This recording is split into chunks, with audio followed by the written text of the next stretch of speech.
လွန်ခဲ့တဲ့2နှစ်ကမိုဇာအကနေဘွဲယူသွားပြီဆိုတဲ့ခေါင်းစဉ်နဲ့မိတ်ဆက်ပေးခဲ့ဘူးတဲ့တာကာနာရှိဟာရုကာကိုမှတ်မိကြသေးလားသူမဟာအရက်ရှိရှိတွေ့လျာကိုလုံးလေးနဲ့သပင်ရှိရှိဖြူစင်တဲ့မျက်နှာလေးနဲ့ရုပ်ရည်ပိုင်းမှာတော်တော်လေးကောင်းမွန်ခဲ့ပေမဲ့ဘာအကြောင်းကြောင့်မှမသိပဲပွဲဥထွက်ပြီးနောက်ပိုင်းတိတ်တက်ကြွမလှုပ်ရှားနိုင်ခဲ့ပဲတရုတ်ဇလန်လောကဘက်ကိုကူးပြောင်းသွားခဲ့ပါတယ်အဲ့ဒီမှာပိုလာတဲ့ရုပ်ရည်လေးနဲ့လမ်းတွေကိုရိုက်ကူးလှုပ်ရှားခဲ့ပြီးအခုချိန်ထိတရုတ်လောကဘက်ကိုကူးပြောင်းသွားတဲ့မင်းသမီးတွေထဲမှာအကောင်းဆုံးပဲလို့တောင်အကဲဖြတ်ခံခဲ့ရပါတယ်ဒါပေမဲ့ဒီတစ်ခါမှာတော့သူမဟာမူဒီစ်ရဲ့တီးတက်မင်းသမီးတစ်လက်အနေနဲ့အံ့ဩစရာကောင်းလောက်အောင်ပွဲဥထွက်လာခဲ့ပါတယ်ရေဘူးရအဖြစ်ဘီဂျူအဲပိုင်းပြောင်းလဲသွားတာမျိုးမရှိပေမဲ့အချိန်တွေကြာသွားပြီဆိုတာကိုတော့အနည်းငယ်ခန်းစားမိနိုင်တဲ့အချက်လေးတွေရှိပါတယ်ဒါပေမဲ့အခုချိန်ကစပြီးတီးတက်မင်းသမီးတစ်လက်အနေနဲ့မန်နေဂျမန့်တွေရရှိတော့မယ်လို့မျှော်လင့်ရတဲ့အပြင်အရင်တုန်းကနဲ့မတူပဲအရက်185စင်တီမီတာရှိတဲ့သူတောင်ရေရှည်ရက်တည်နိုင်တဲ့ခေတ်ဖြစ်နေပြီဆိုတော့ရှေ့လျှောက်သူမအနေနဲ့ပိုကောင်းတဲ့ဖောင်မမျိုးကိုပြသနိုင်လိမ့်မယ်လို့ထင်ပါတယ်နောက်ထပ်ကတော့ကူနိုဟီနာနိုရဲ့စကားတစ်ပဲဖြစ်ပါတယ်တလားတစ်ခါအဲ့ဒီနေ့ရောက်လာပြီဆိုရင်စိတ်ထလာတတ်တဲ့အမျိုးသမီးတထေးဟီနာနိုကခီးထွက်ရတယ်ဆိုတဲ့အကြောင်းပြချက်နဲ့သူ့ရဲ့လက်အောက်ခံဝန်ထမ်းနဲ့တိုက်ပွဲဝင်တဲ့ဇလန်လေးပါဟိုတယ်လို့ခေါ်တဲ့ရိုက်ကွင်းနေရာဟာမင်းသမီးတွေသဘောကျတဲ့နေရာတစ်ခုဖြစ်ပြီးစိတ်ပိုင်းဆိုင်ရာတည်ငြိမ်တဲ့ potential တွေပောက်ကွဲထွက်လာတတ်တဲ့နေရာတစ်ခုလည်းဖြစ်တာကြောင့်တစ်ခါတလေမှာပျောက်ဆုံးနေတဲ့ဖောင်တွေကိုပြန်ရှာတွေ့ဖို့အခွင့်အရေးတစ်ခုဖြစ်လာတတ်ပါတယ်စွတ်နဲ့အနက်ရောင်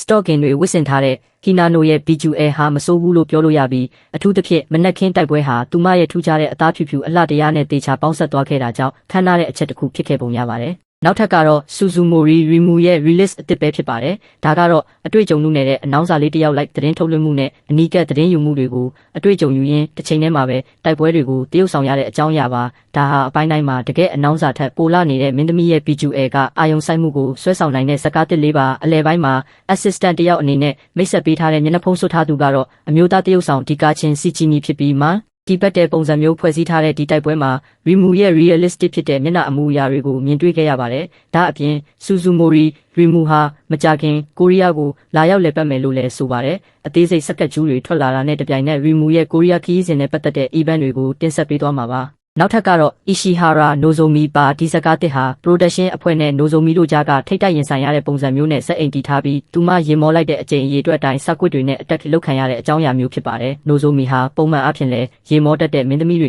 ကတယောက်ဖြစ်ပေမဲ့သူမမှာကိုယ်ပိုင် competitive spirit လည်းရှိတာကြောင့်အပိုင်းလေးပိုင်းပါဝင်တဲ့ composition ကတော်တော်လေးယုတ်တိရှိပုံရပါတယ်။ဒါပေမဲ့အဲ့ဒီလိုမျိုးစက်တိုက်ဖြစ်လာမဲ့တိုက်ပွဲတွေမှာရောအဲ့ဒီလိုခန်းစားချက်မျိုးရနိုင်မလားဆိုတာကိုတော့တေချာမသိပါဘူးတခြားတစ်ဖက်မှာလည်းအနိုင်ရမဲ့ point တွေဒါမှမဟုတ်ကောက်တွေကတော်တော်လေးကိုက်ညီနေမယ်ဆိုရင်ညှင်းငွေစရာကောင်းတဲ့စီးရီးတွေထက်စာရင်ပိုကောင်းနိုင်ပါတယ်နောက်ထပ်ကတော့ Reno R ရဲ့ release အသစ်ပါတာကတော့အပျော်တမ်းအမျိုးသားတစ်ယောက်ရဲ့အိမ်ကိုအလဲသွားပြီး customize လုပ်ထားတဲ့တိုက်ပွဲဝင်ရတဲ့အကြောင်းပါ Reno R အနေနဲ့ပြီးခဲ့တဲ့ February လတုန်းကပေါ့ကတ်မှာစကားတကားရိုက်ပြီးပျောက်သွားခဲ့ရာကနေတခြားနေရာတွေကိုဖျက်ဆီးပြီးနောက်မှာဒါဟာအိုပိုင်ကနေထွက်လာတဲ့သူမရဲ့ပထမဆုံးစကားပဲဖြစ်ပါတယ်တုတ်ပြန်မှုတွေကအဲ့ဒီလောက်ထိမကောင်းခဲ့ဘူးလို့မြင်နိုင်ပေမဲ့တနည်းအားဖြင့်ပြောရရင်ကျူးနှင်းလှုပ်ထားမှုတွေကြောင့်ဖြစ်လာတဲ့တချို့သောဆန့်ကျင်ဘက်တက်ရောက်မှုတွေကဒီမင်းသမီးလေးမှာရှိတဲ့ big grade ဆွဲဆောင်မှုတွေကိုဖုံးကွယ်သွားစေတယ်လို့ဖြစ်နေပြီးသူမပွဲဦးမထွက်ခင်ကတည်းကရှိခဲ့တဲ့တော်တော်လေးရင်းကျက်တဲ့အတွေ့အကြုံတွေကိုပြသနေတဲ့အဲ့ဒီတင်းငယ်တဲ့တရုပ်ဆောင်မှုလေးတွေတောင်မှ artificial ခန်းစားချက်တွေကြောင့်ပျောက်ကွယ်သွားတယ်လို့မျိုးလဲထင်ရပါတယ်သူမကိုဘာမှမတွေးပဲအနည်းဆုံးတစ်ချိန်လောက်တော့ကြည်တင်တဲ့မင်းသမီးတစ်ယောက်လို့လဲထင်ပါတယ်ဒီတစ်ခါကတော့ဝါရင်မင်းသမီး Haru Hibiki ရဲ့စကားတစ်ပဲဖြစ်ပါတယ်အဖေရဲ့အမျိုးသမီးအတစ်နဲ့ 1+1 ကမ္ဘာလေးကိုမျှဝေခံစားရတဲ့ဇလံဖြစ်ပြီးယင်းဒီပြီးသားလူငယ်အမျိုးသားတရုပ်ဆောင်တစ်ယောက်နဲ့အဆက်မပြတ်တိုက်ပွဲတွေဆက်ဖြစ်နေချိန်မှာပုံမှန်မင်းသမီးတစ်ယောက်သာဆိုရင်ဘာမှမပြောဘဲလိတ်လုခံနေရမယ့်အခြေအနေမျိုးဖြစ်ပေမဲ့ Haru Hibiki ကတော့နည်းနည်းကွာခြားခဲ့ပါတယ်သူမမှာတောက်တင်းတဲ့ physics ရှိပေမဲ့နောက်ဆုံးမှာတော့ဒီလိုမျိုးမတ်တီပတ်တဲ့မျိုးကပျော်ရွှင်စွာဆင်နွှဲမှပြပြီးဆုံးမဲ့ဂိမ်းတစ်ခုဖြစ်တဲ့အတွက်တိုက်ပွဲတွေထက်ခါဖြစ်လာတာနဲ့အမျှသူမရဲ့ကာရီယာကမျက်လုံးထဲမှာပေါ်လာပြီးအထူးသဖြင့်ကွင်းပြင်ကျဲနဲ့ cage တဲကတိုက်ပွဲတွေဟာသူတို့ရဲ့ fighting spirit ကိုနှိုးဆွပေးတဲ့တရုပ်ဆောင်မှုတွေနဲ့အထွတ်ထိပ်ဖြစ်ခဲ့ပါတယ်အစကတည်းကမင်းသမီးရဲ့ BQA ကအတင်းကြိုက်မဟုတ်ဘူးဆိုရင်ဇလန်နဲ့အင်မဖြစ်သွားဖို့မလွယ်ကူပေမဲ့တိုက်ပွဲတွေအတွင်းမှာမျက်နှာအမူအရာကိုထိန်းချုပ်ထားတဲ့စကားတွေဒါမှမဟုတ် gravia ရိုက်ကူးနေတယ်လို့မျိုးတရုပ်ဆောင်ထားတဲ့စကားတွေနဲ့ရှင်လိုက်ရင်ဒါဟာလုံးဝကွဲပြားခြားနားတဲ့ feeling ကိုပေးစွမ်းနိုင်တဲ့ release အသစ်ဖြစ်ပါတယ်နောက်ထပ်ကတော့အိမ်မှာအစားတဲ့တရှော့ဖွင့်တဲ့အကြောင်းအရာနဲ့ဖွဲ့စည်းထားတဲ့ဝါကာနာနာစုကီရဲ့စကားတစ်ဖြစ်ပါတယ်ဒီလိုစကားမျိုးတွေရဲ့စောင့်ကြည့်ရမယ့် point ကတော့တက်ရက်တဲ့ uniform ဝတ်ထားတဲ့ massage တရားပြည့်တဲ့ customer တို့ကြားကမြင်တွေ့ရမယ့် BQA တရုပ်ဆောင်မှုမျိုးလို့ပြောလို့ရပေမဲ့ physical စကားတွေစက်တိုက်ထွက်လာတာနဲ့အမျှ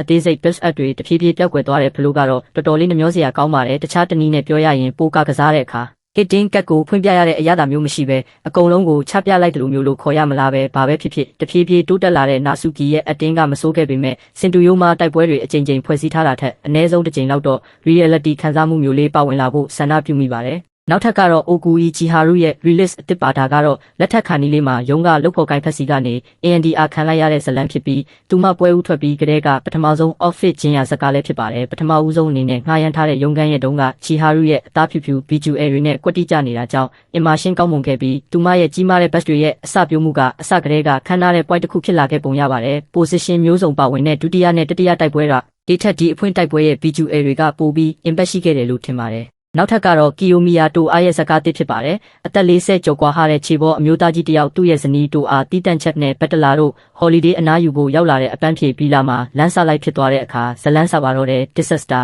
အခြေအနေမှာစတေးတက်ဆိုတာတွေကအတိတ်ပဲမရှိတော့ပဲအစာစားခြင်းစိတ်လိုမျိုးအခြေခံအလိုဆန္ဒတွေကိုသာဖြည့်ဆည်းပေးရတဲ့ဇလန်းဖြစ်ပါတယ်ကွန်တက်ရဲ့ quality ဘိုင်းကတော့နည်းနည်းစိတ်ပြက်စရာကောင်းပေမဲ့ဒီအခြေအနေမှာဘာတွေလိုအပ်နေတယ်လဲတိုအားရဲ့ role ကဘာလဲဆိုတာကိုရှင်းရှင်းလင်းလင်းပြသထားတဲ့ composition ဖြစ်ပါတယ်။ multi battle တွေမပါဝင်ခဲ့ပေမဲ့မကြသေးခင်ကမှဖောင်လံပြန်ကောင်းလာတဲ့ Kiyomiya Toa ရဲ့ physics ကထပ်ပြီးထင်ရှားပေါ်လွင်လာတဲ့ဇာတ်ကားဖြစ်ပါတယ်။နောက်ထပ်ကတော့ Minano Suzumi ရဲ့ release အသစ်ပါတာကတော့ in-house ကပ်ပဲဖြစ်နေလက်ထပ်ခဲ့ကြပြီးအတူတူစီးပွားရေးလုပ်ကြရာကနေငွေကြေးအခက်အခဲတွေကြောင့်ဇနီးဖြစ်သူ Suzumi ဟာညဘက်အလုပ်တွေလုပ်ရတဲ့အထိဖြစ်သွားရတဲ့ဇလန်းပါလွန်ခဲ့တဲ့အချိန်ကတည်းက Suzumi ရဲ့ဇာတ်ကားတွေဟာမူးပွေလိုမျိုး feeling ကိုပေးစွမ်းနိုင်ခဲ့ပြီးအောက်တိုးရိုက်ကွင်းတွေအပါအဝင်ရုပ်တရှိတဲ့ဆက်တွေဖန်တီးပေးထားတာကြောင့် immersion ကိုဖြစ်ပေါ်စေပါတယ်တိုက်ပွဲတွေအတွင်းမှာပြသလေးရှိတဲ့သူမရဲ့တသမတ်တဲဖြစ်နေတဲ့စတိုင်နဲ့ယင်းနီးပြီးသားမျက်နှာအမူအရာတွေကြောင့်အနှဲငယ်ဖတ်တီးဖြစ်နိုင်ပေမဲ့ label ရဲ့ AC ကအပြောင်းလဲကိုခံစားရနိုင်တဲ့ဇာတ်ကားတစ်ခုဖြစ်ခဲ့ပါတယ်ဒီတစ်ပတ်ရဲ့ဇာတ်ကားတဲ့ review တွေကတော့ဒီလောက်ပါပဲ YouTube လောက်ဆရာကောင်းတဲ့စမ်းမကြီးကတော့နောက်ဆုံးမှာကုန်လွန်သွားပါပြီ